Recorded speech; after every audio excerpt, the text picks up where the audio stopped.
पूनम और मोहन के 2 बच्चे भी होते हैं जिनके नाम महक और क्यारा होते हैं। मोहन अमीर चंद जी नाम के एक अमीर आदमी के यहाँ काम करता है। तुम मेरे सभी नौकरों में से बहुत ही ईमानदार और वफादार नौकर हो और तुम मेरा सभी काम अच्छी तरह करते हो, विश्वसनीय भी हो। धन्यवाद तुम्हारा। अरे साहब, ये क्या कह रहे हैं? धन्यवाद तो मुझे आपका करना चाहिए। आप कितने अच्छे इंसान हैं जो ऐसा सोचते हैं। अमीर चांद जी को मोहन पर बहुत भरोसा था और मोहन भी अपना काम ईमानदारी से करता था।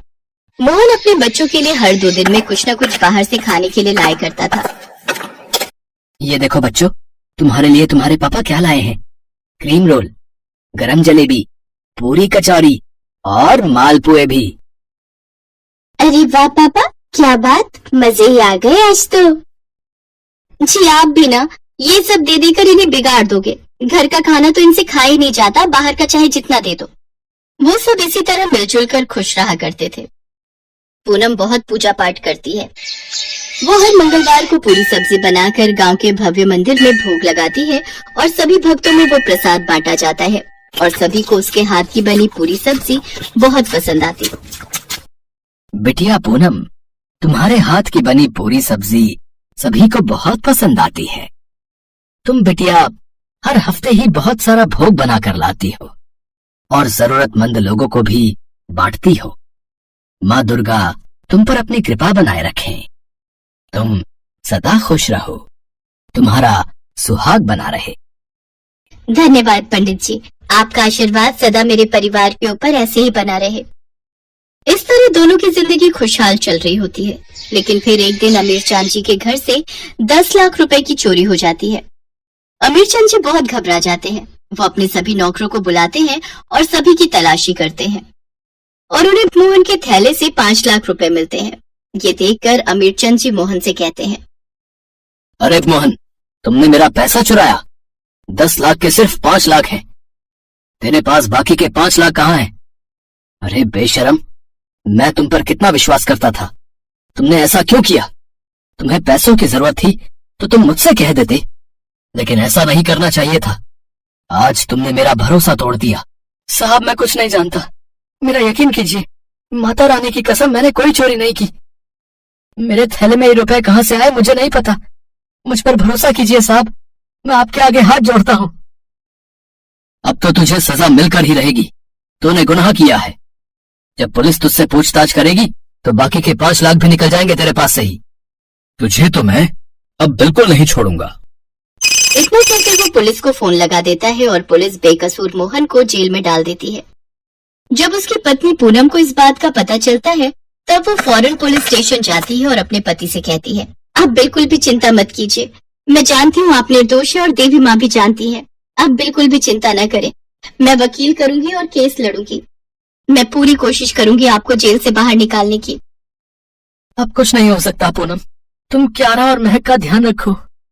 मेरी गलती क्या थी? मैंने तो हमेशा ईमानदारी से काम किया है। उसका ये सिला दिया है मेरी किस्मत ने। मैंने आपसे कहा ना आप हिम्मत नहीं हारेंगे।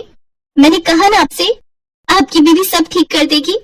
पूनम फिर मंदिर जाती है और अम्बे माँ से प्रार्थना करती है, अम्बे माँ, आप और मैं दोनों जानते हैं मोहन जी ऐसी गलती नहीं कर सकते और ऐसा घटिया काम वो कभी नहीं करेंगे। मुझे अपने पति को निर्दोष साबित करने में आपकी मदद चाहिए अम्बे माँ। अम्बे माँ, आपको मेरा साथ देना होगा। पूनम लॉयर हायर करने जाती है। तभी वो कुछ सोचने लगती है, अम्बे माँ, मैंने ये तो सोचा ही नहीं। वकील को हायर करने के लिए भी पैसे चाहिए, उसका भी इंतजाम करना होगा। अब मैं क्या करूँ? इतने पैसे कहाँ से लाऊं? तभी वहाँ पर महक और क्यारा अपनी अपनी गुल्लक लेकर आते हैं। अपने मासूम हाथों से अपनी माँ को देते हुए कहते हैं, ये हमारी गुल्लक है, आप इसमें से सारे पैसे ले लो। माँ, हम जानते हैं पापा बेकसूर हैं। आप ये पैसे ले लो और पापा को जेल से घर ले आओ। हमें पता है पापा को पुलिस अंकल पकड़ कर ले गए हैं, जबकि पापा निर्दोष हैं। हमारे पापा कभी ऐसा काम नहीं करेंगे क्योंकि वो हमारे पापा हैं। अपने बच्चों की बातें सुनकर पूनम भावुक हो जाती है। पूनम दोनों बच्चों को सीने से लगा लेती है और कहती है, मेरे बच्चे, तुम्हारे पापा को कुछ नहीं होगा। पापा जल्दी घर आ जाएंगे। वो पैसा जुटाने के लिए बहुत चिंतित होती है और वो कई सारे लोगों से पैसे की मदद मांगती है, लेकिन कोई उसकी मदद नहीं करता। वो हार कर एक पेड़ के नीचे बैठती है। तब उसके मन में एक विचार आता है, मैं पूरी सब्जी बनाकर मंदिर में भोग लगाती हूँ और अम्बे माँ की कृपा से और सभी को अच्छी भी लगती है। क्यों ना मैं सब्जी पूरी का एक ठेला लगा लूं और उसे बेचकर जो पैसे आएंगे उसी से मैं वकील हायर कर लूंगी। हाँ, यही सही रहेगा। ऐसा करके ही मैं उन्हें बचा सकती हूँ। फिर वो ठेली लगाने लगती है। पूनम ने पूरी सब्जी का ठेला लगाया ही था और थोड़ी ही देर में उसकी ठेली पर काफी भीड़ हो जाती है और सभी ग्राहक पूनम के हाथ की सब्जी पूरी की तारीफ करते नहीं थकते। वो बड़ी चाव से खाते हैं। आहा, एकदम लाजवाब। पूनम बहन, एकदम लाजवाब बनी है पूरी सब्जी। हाँ, तुम्हारे हाथ में तो जादू है भाई। साक्षात अन्नपूर्णा का आशीर्वाद है तुम्हारे ऊपर। धन्यवाद। इस तरह पूनम बहुत अच्छे पैसे कमाती है और एक हफ्ते के अंदर लॉयर को हायर कर लेती है। कोर्ट में पेशी होती है। अदालत की कार्रवाई शुरू की जाए। माफी चाहता हूँ मैं सर, अमीर चंद जी अभी तक कोर्ट में नहीं आए हैं। तभी अमीर चंद जी वहाँ आ जाते हैं और कटघरे में खड़े मोहन के पास पहुँचते हैं और उसे गले लगा लेते हैं। सभी इस दृश्य को देखते रह जाते हैं। जज कहते हैं, ये सब क्या है? अमीर चंद जी, भूलिए मत, ये कोर्ट है और इस आदमी पर ही आपने पैसे चुराने का इल्जाम लगाया है। नहीं, ये चोर नहीं है, मोहन बेगुनाह है। ये लीजिए पेन ड्राइव, इसमें सब कुछ कैद है। मेरे कमरे में एक खुफिया कैमरा भी लगा है। ये रिकॉर्डिंग उसकी ही है। मैंने ये सीसीटीवी कैमरा चेक किया तो मेरे सामने सारा सच आ गया। फिर लॉयर और जज वो पेन ड्राइव की फुटेज देखते हैं। तब मालूम पड़ता है चोरी तो दूसरे नौकर लखन ने की है और लखन ने 5 लाख ले लिए और 5 लाख मोहन की थैले में डाल दिए, जिससे कि मोहन पर शक जाए। इस सब के बाद कोर्ट केस को खारिज कर देती है और लखन को गिरफ्तार करने का आदेश देती है। मुझे माफ कर दो, जाने क्या क्या कहा तुमसे। मेरे कारण तुम्हें जेल में 1 हफ्ते तक रहना पड़ा, जबकि तुम निर्दोष थे। दुनिया में तुम जैसा कोई नहीं है। तुम अच्छे हो मोहन। सच्ची ईमानदारी तो आपने दिखाई है साहब, लास्ट मौके पर आकर सच को सबके सामने लाने की। आखिर माँ अम्बे ने सब ठीक कर दिया। जय अम्बे माँ। फिर अमीर चंद जी और मोहन फिर से काम करने लगते हैं। पूनम भी पूरी सब्जी की अपनी ठेली बराबर चलाती है और दोनों खूब प्रगति करते हैं। शहर से दूर एक चंपानगर नामक गांव था। इस चंपानगर नाम के पीछे बहुत ही भूतिया घटना है। शहर से दूर होने के कारण यहाँ दुकान यातायात की बड़ी समस्या थी। कोई भी जरूरी सामान लेने जाना हो तो सीधा शहर जाना पड़ता था। उसी गांव में चंपा अपनी छोटी बहन चमेली और बाबा के साथ रहती थी। अच्छा बेटा, मैं शहर किसी काम से जा रहा हूँ, कुछ दिनों में वापस आ जाऊंगा। तुम दोनों घर का ख्याल रखना। बाबा, मेरे लिए शहर से चाट पकौड़ी लाना और मेरे लिए समोसे और पानी पूरी। अच्छा अच्छा, लेते आऊंगा। तुम दोनों एक दूसरे का ख्याल रखना, ठीक है? और कुछ जरूरत हो तो रामू चाचा के घर चले जाना है? जी बाबा। अच्छा, मैं चलता हूँ। चंपा और चमेली बाबा को दरवाजे से विदा करते हैं। दीदी, हम चाट खाएंगे, बड़ा मजा आएगा। मजा तो आएगा। कुछ दिनों बाद चंपा और चमेली के बाबा अपने शहर का काम निपटाकर गांव वापस आ जाते हैं और साथ में दोनों के लिए पानी पूरी और चाट भी लाते हैं। चमेली बाबा को देखकर बहुत खुश होती है। बाबा आ गए, बाबा आ गए। बाबा बाबा, क्या आप हमारे लिए पानी पूरी और चाट लाए हैं? हाँ हाँ बेटा, मैं तुम दोनों के लिए ढेर सारी पानी पूरी और कचौड़ियाँ लाया हूँ। चंपा और चमेली बड़े मजे से बाबा के चाट और पानी पूरी खाते हैं। चमेली पानी पूरी का आनंद उठाते हुए कहती है, काश हमारे गांव में कोई पानी पूरी वाला होता तो कितना मजा आता। हाँ चमेली, फिर तो हम रोज पानी पूरी खाते। कुछ दिनों बाद गांव के छोर में मोहन पानी पूरी और चाट सेंटर का ठेला दिखाई देता है, जो सभी को फ्री में पानी पूरी खिलाता है। गांव में नए नए पानी पूरी सेंटर खुलने और फ्री में पानी पूरी मिलने के कारण सभी लोग वहां जाते हैं और फ्री में मिल रहा पानी पूरी और चाट का खूब आनंद उठाते हैं और मोहन की तारीफ करते हैं। वाह भैया, मजा आ गया। क्या पानी पूरी बनाते हो, आहाहाहा, और फ्री में भी खिलाते हो। वाह वाह वाह वाह वाह, कितना अच्छा काम करते हो तुम भाई। अरे कहाँ, ये सब तो आपकी मेहरबानी है और लोगों का पेट भरना मेरा पेशा। हाँ भैया, बड़ा मजा आ गया। बरसों बाद आज इतनी स्वादिष्ट पानी पूरी चखी है। आहाहाहा, और खाइए, चाट भी खाइए, सब कुछ फ्री है यहाँ। मोहन के मुफ्त और स्वादिष्ट पानी पूरी की चर्चा सारे गांव में थी। चमेली भी मोहन पानी पूरी सेंटर गांव में खुलने और उसके स्वादिष्ट होने की चर्चा सुन रही थी। वो दौड़ी दौड़ी बाबा के पास गई। पापा, हमारे गांव में एक नया पानी पूरी वाला आया है। वो सबको फ्री में पानी पूरी खिलाता है। लोग कहते हैं उसकी पानी पूरी बड़ी स्वादिष्ट है। हमें भी उसकी पानी पूरी खाने चलना चाहिए। क्या, मुफ्त में? हाँ दीदी, वो सभी को मुफ्त में पानी पूरी और चाट खिलाता है। अरे ये तो गजब हो गया। हम कल ही बात कर रहे थे कि काश गांव में कोई पानी पूरी वाला होता, और आज वो बात सच हो गई।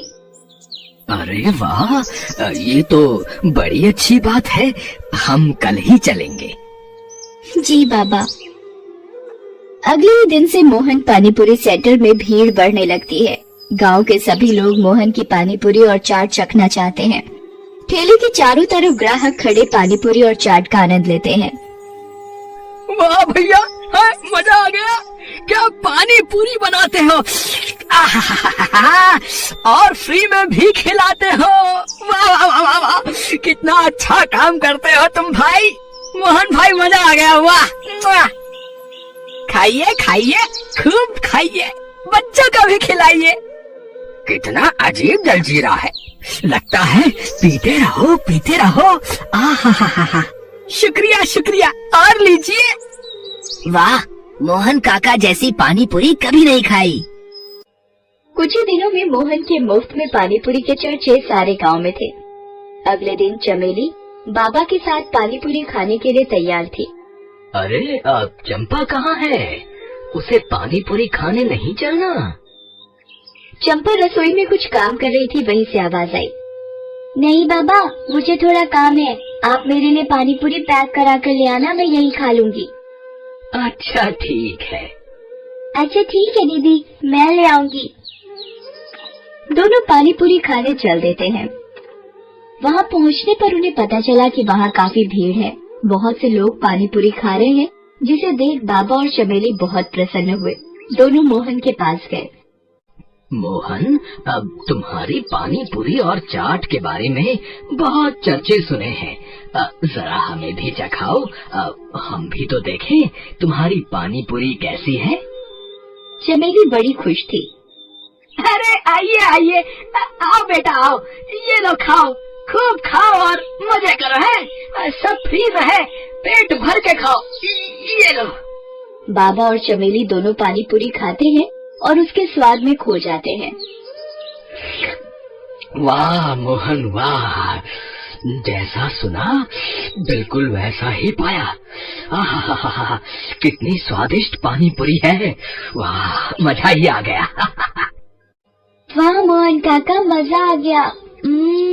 लोग सच कहते हैं, इतनी स्वादिष्ट पानीपुरी तो आज तक न खाई थी। थोड़ा जलजीरा और मिलेगा? हाँ, क्यों नहीं, ये लो और खाओ, लो। चमेली और बाबा दोनों पेट भरकर पानीपुरी खाते हैं। काका, आज तो मजा आ गया। मैं फिर आऊंगी। बिल्कुल बेटा, जरूर आना है, बिल्कुल आना। अच्छा मोहन, एक प्लेट पानी पूरी पैक कर दो। बाबा और चमेली चंपा के लिए पानीपुरी पैक कराकर घर ले आते हैं। चंपा उन्हें घर के करीब आते देख बहुत खुश होती है, लेकिन घर के नजदीक पहुंचते ही उनकी पानीपुरी की थैली को कुत्ते छीन कर ले जाते हैं। ये देखकर चंपा बड़ी निराश होती है। तुम निराश मत हो चंपा, हम कल फिर से पानी पूरी खाने चलेंगे। चंपा खुश हो जाती है। उस रात बाबा और चमेली के पेट में थोड़ी तकलीफ होती है, लेकिन कैसे भी उस रात उन्हें नींद आ जाती है। सुबह होती है तो चंपा को कराहने की आवाज सुनाई देती है। आह आह, उठकर देखती है तो दो बूढ़े व्यक्ति उसके बाबा और उसकी बहन की जगह लेटे हुए थे। ये मुझे क्या हो गया? दूसरा बूढ़ा आदमी इतना बूढ़ा था कि वो बोल भी नहीं पा रहा था। सामने बूढ़ी दादी और बूढ़े व्यक्ति को देख वो अचंभित हो जाती है। अरे दादी, आप कौन है और यहाँ कैसे? और मेरी छोटी बहन चमेली और बाबा कहाँ हैं? अरे दीदी, मैं चमेली ही हूँ, आपकी छोटी बहन चमेली। पता नहीं कैसे मैं बूढ़ी हो गई। चमेली, तुम इतनी बूढ़ी कैसे हो गई? मुझे नहीं पता दीदी, कल रात तक तो मैं और बाबा ठीक थे, लेकिन आज सुबह होते ही मैं और बाबा चमेली रोने लगती है। चंपा भागकर बाहर जाती है तो देखती है कि वहाँ सभी लोग बूढ़े हो चुके हैं और दर्द के मारे करा रहे हैं। हर तरफ चीखें और पुकार थी। चंपा दौड़कर रामू चाचा के घर जाती है। वो भी बूढ़े हो चुके थे। रामू चाचा आप कहाँ हैं? खटिया में पड़े रामू चाचा की आवाज सुनाई दी। बेटा, मैं यहाँ हूँ, तुम ठीक हो? हाँ, मैं तो ठीक हूँ रामू चाचा, पर ये सब क्या हो रहा है? सभी लोग बूढ़े कैसे हो गए? पता नहीं बेटा, कल तक तो सब बढ़िया था। जब से मोहन पानी पूरी और चाट सेंटर की पानी पूरी खाई है, तब से पेट कुछ खराब रहने लगा। और आज सुबह उठा तो पूरा गांव बूढ़ा हो चुका था, और मैं भी। चंपा को लगा जरूर इसमें मोहन पानी पूरी वाले का ही हाथ है, वरना कोई चाट और पानी पूरी फ्री में क्यों खिलाता। रात होने पर चंपा छुपकर मोहन के ठेले के पास जाती है तो वहाँ मोहन दिखाई देता है। वो जोर जोर से हंस रहा था। ये पानी पूरी नहीं, मेरे रसायन का कमाल था। अब मैं कभी बूढ़ा नहीं होऊंगा। चंपा चुपके चुपके ये सब देख और सुन रही होती है। अच्छा, तो ये बात है।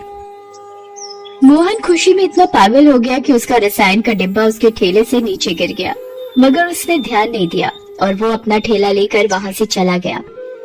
चंपा उस रसायन के डिब्बे को उठाकर घर ले आती है। अगले दिन चंपा बहुत ही स्वादिष्ट पकवान बनाती है और मोहन के पास जाती है। मोहन काका, मुझे भी पानी पूरी खिला दो। चंपा को देख मोहन सोच में पड़ जाता है। अरे, ये लड़की कैसे बच गई? कोई बात नहीं, आज इसकी भी उम्र छीन लूंगा। अरे बेटा, आओ आओ आओ, तुम भी खाओ, ये लो है।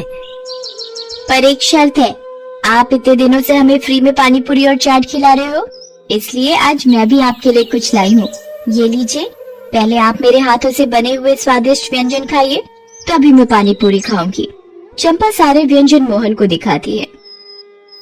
मोहन इतने सारे स्वादिष्ट पकवानों को देखकर खुद को रोक नहीं पाता। अरे बस इतनी सी बात है, मैं अभी खा लेता हूँ। जैसे ही मोहन खाना खत्म करता है, वो धीरे धीरे बूढ़ा होने लगता है। ये क्या हो रहा है मुझे? चंपा हंसती है। वही जो तुमने गांव वालों के साथ किया। खुद का रसायन खुद चख कर कैसा लग रहा है भूतिया पानी पूरी वाले? मैं तो तभी समझ गई थी कि दाल में कुछ काला है जब तुमने पूरे गांव को फ्री में पानी पूरी खिलाई। पानी पूरी वाला धीरे धीरे बूढ़ा होने लगता है। अरे मेरा रसायन कहाँ गया? मेरा रसायन कहाँ गया? तुम्हारा रसायन? तुम्हारा सारा रसायन इन्हीं स्वादिष्ट पकवानों के साथ तुम्हारे पेट में है। और वो भूतिया मोहन पानी पूरी वाला बूढ़ा होते होते गायब हो जाता है। धीरे धीरे सभी गांव वालों को उनकी उम्र वापस मिलने लगती है। अरे देखो देखो, मैं ठीक होने लगा, मेरी उम्र वापस आ रही है। चमेली और उसके बाबा भी अपनी असली उम्र में वापस आ जाते हैं। चंपा की ये बहादुरी देख सभी गांव वाले उसकी तारीफ करते हैं। चंपा, तुमने अकेले ही हम सबकी जान बचा ली, तुमने कमाल कर दिया। नहीं रामू चाचा, ये सब आपकी देखरेख का ही कमाल है कि मैं जल्दी ठीक हो पाई और उस भूतिया पानी पूरी वाले को सबक सिखा पाई। वाह चंपा बेटा, तुम्हारी चतुराई और बहादुरी से आज सारा गांव बच गया। मुझे तुम पर गर्व है बेटा। तब से सारे गांव वालों ने गांव का नाम चंपानगर रख दिया।